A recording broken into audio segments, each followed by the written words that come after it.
All right, time for an instant reaction as the Niners trample Seattle with a dominating second half.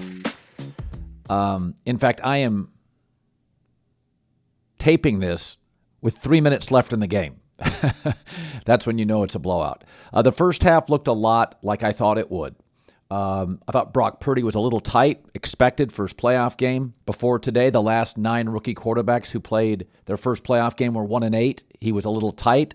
Shanahan maybe have been a little more restrictive than normal in the play calling. But, couple series, I wrote down some notes here by the third series. He got his legs under him. He was confident. He was slinging it. He had composure. And the second half was just a relentless Niners attack.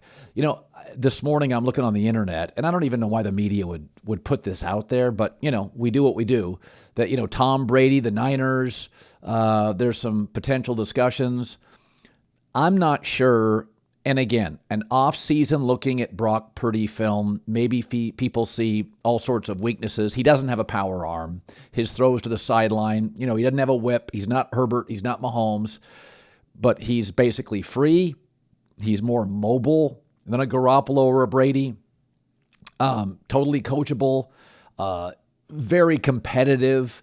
Go look at what Iowa State has done since he left. Iowa State won a lot of football games for the 4 years he was starting. They were a disaster this year in the Big 12. And that's with a good coach, Matt Campbell. So he obviously has an impact in winning and production and momentum. Listen, when is the last time the Niners had this level of production at quarterback in the playoffs? It's 10 years ago. It's Kaepernick. Garoppolo's not mobile. Kaepernick had a couple of years there when he was running around and making the Packers miss. You didn't know what you had. You really didn't. You thought, are we looking? I was fooled. I was like, this is different. Tall, lean, fast, strong, power arm. Now, Brock doesn't have a power arm, but this offense does not demand you make a lot of difficult down the field throws. It's not what it demands. That's my first takeaway, that I think Brock Purdy is really unique. Now, maybe this is a lightning in a bottle. It's a magical run. We have an off season and people figure him out, but I don't know. I like what I see. Second thing is Deebo Samuel, John Middlecoff, who's on the Volume 3 and Out podcast, had a great tweet. He said, Deebo Samuel's like Draymond Green. The biggest games, tell me what matters, and he comes in like a heavyweight champ. Deebo Samuel has been such a physical, crucial Niners player in these big, tough playoff games. He has such an impact, just his physicality.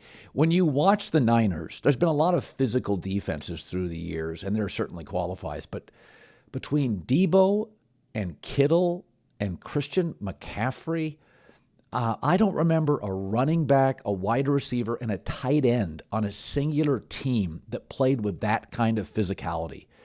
They are a complete handful. I don't think anybody matches up with the Niners outside of maybe Philadelphia in the trenches. Listen, Pete Carroll's a really good coach.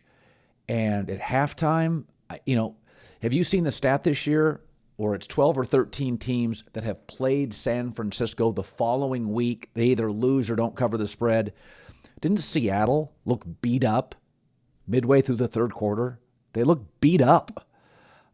Even that late hit at the end of the first half by the Niners, which was a really big mistake, gave Seattle a field goal. It's just the way they play. 1 inch from out of control.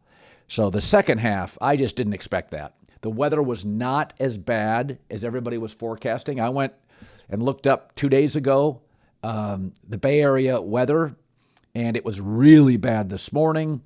Wasn't bad by the end of the first quarter and was fine in the second half. So there's just, and listen, Geno's been a great story, but don't confuse great story with great player. Geno Smith is limited. Seattle's got 2 firsts, 2 seconds, a third, and 2 fourths. They're going to draft a quarterback.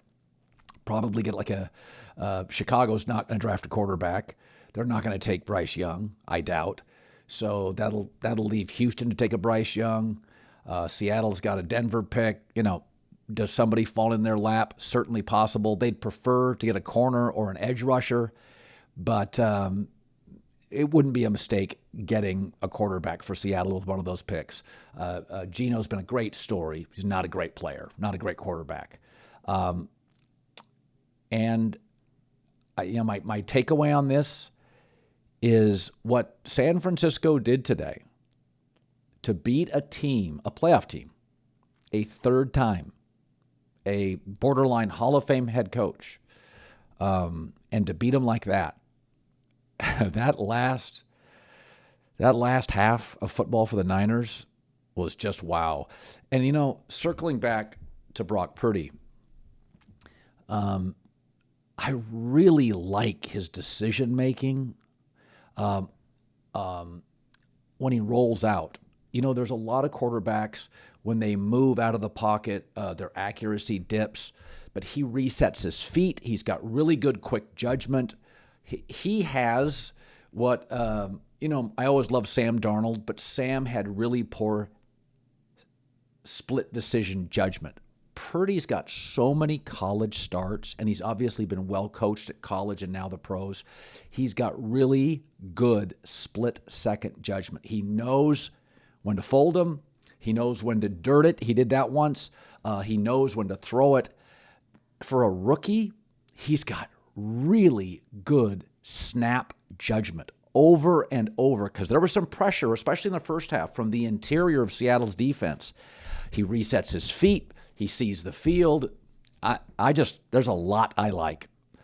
Some of these guys, like a Taylor Heineke, you see them and you come to terms very early with, that's not it. That's not somebody you're going to build around. Listen, you gave up a lot of picks for Trey Lance, right? You gave up nothing and won't have to pay Brock Purdy for 3 or 4 years. I can see this organization sticking with him. I'm trying not to overreact here. 4 touchdowns. Mobility, judgment, accuracy. Man, he's good. He's a good player. He is a good football player. The physicality, McCaffrey, Debo, Kittle, the play calling. You get smart, you get power, you get speed, you get smart. That second half is just jaw-dropping. It's hard to do that in the playoffs. You don't roll people like that. You've played a third time. Seattle knows everything they're going to do. You're not fooling anybody the third time you play them in the postseason. Congrats to the Niners. That was a wow. That was a wow. Instant reaction. Talk soon.